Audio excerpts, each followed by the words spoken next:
ఏమిటి అర్థమైందా? మీకేమనిపిస్తోంది? ముందు రుద్రం చదవని. బాగుంది, కానీ ఇంకా మసాలా కావాలి. ఇంకా కాస్త స్టోరీ ఇవ్వు. కొంచెం పర్సనల్ అవ్వు ఆకాష్. ఆవిడ నిన్ను కోరుతోందా మరి?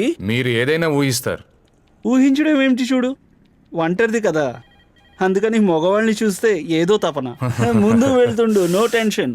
కొంచెం డిస్టెన్స్ ఉంచుతూ ముందుకు నడు బాస్. లైఫ్ స్టోరీ పట్టుకో Akash, life story. Live story అంటే? దుఃఖం, విచారం, ఇన్సెక్యూరిటీ, జెలసీ. ఈ రోజుల్లో రైటర్లకి సాధారణంగా ఉండేదే అది. అతి తక్కువగా 4 ఇన్స్టాల్మెంట్స్ ఆలోచించుకో. Sunday supplement. True, yeah.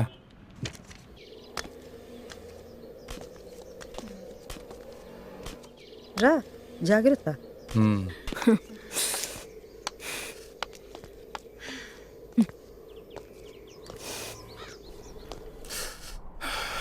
నిలబడి ఉన్నావు ఎందుకు? కూర్చో. ఇలా ఒకరి పక్కన ఒకరు కూర్చొని మాట్లాడుతుంటే మీకు ప్రాబ్లంగా ఉండదు? నాకైతే ఉంటుంది. మాట్లాడుకుంటే ప్రాబ్లం ఉంటుంది, కొంటి చేష్టలు చేస్తే ఉండదు. ఏమిటి ఇప్పుడు బాగులేదా? మీరు మరీను. హ, మీ కవిత్వం ఇష్టం కదా, రాయరెందుకని? మాటనెందుకు మారుస్తున్నావు? ఏదో చేయాలనిపించట్లేదా? ఏమిటి కవిత్వమా? కాదు, కొంటితనం. ఇవాళ మేఘాలు కమ్ముకొని ఉన్నాయి కదా. ఉన్నాయి, మంచిదే కదా. మీరు ఇక్కడే ఉంటారా, కిందకెడతారా? ఎందుకు? వర్షం అంటే భయమా? వర్షం అంటే భయం ఎందుకు? నిజంగా నీకు వర్షం అంటే ఇష్టం లేకపోతే మరి ఇది మీ కవిత్వం ఒక లైనా? నీకు తెలుసు కదా హెన్రీ, నేను కవిత్వం రాయలేనని. మీరు మాటిమాటికి ఈ హెన్రీ అని ఎందుకు పిలుస్తున్నారు? ఈ హెన్రీ ఎవరు? నువ్వే. నేనెలా హెన్రీ నవ్వగలను చెప్పండి? నీ పేరు చెప్పలేదు కదా, నువ్వే హెన్రీ. మీరు మరీను ఏదో ఒకటి చెప్పేస్తారు. అలాగా? కుడి చేతికి వాచి ఎందుకు పెట్టుకోవు? నేను ఎడం చేతికి వాచి పెట్టుకుంటాను. నువ్వు చిన్నప్పటి నుంచి నీ పేరు మార్చుకోవాలనుకున్నావు, కానీ చేయలేకపోయావు.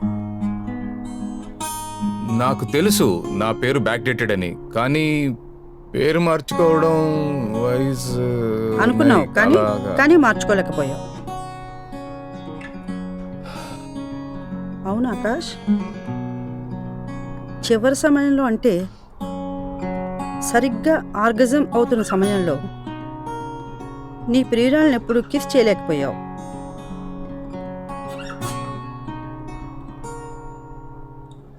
చూడు హెన్రీ, నిన్ను నువ్వు ఇంకా దాచకు, తెలిసిందా? నేను నీ పిచ్చి స్నేహితురాలిని ఆకాష్ అంధకారంలో ఉన్నాను. నువ్వు నాకు ఒక వెలుగుని తెచ్చి అందివ్వు. అవును ఆకాష్, నేను ఒకవేళ ఇక్కడి నుంచి పడిపోతుంటే పట్టుకుంటావా? ఏమంటున్నారు మీరు? ఏది చూద్దాం. ఏం చేస్తున్నారు మీరు?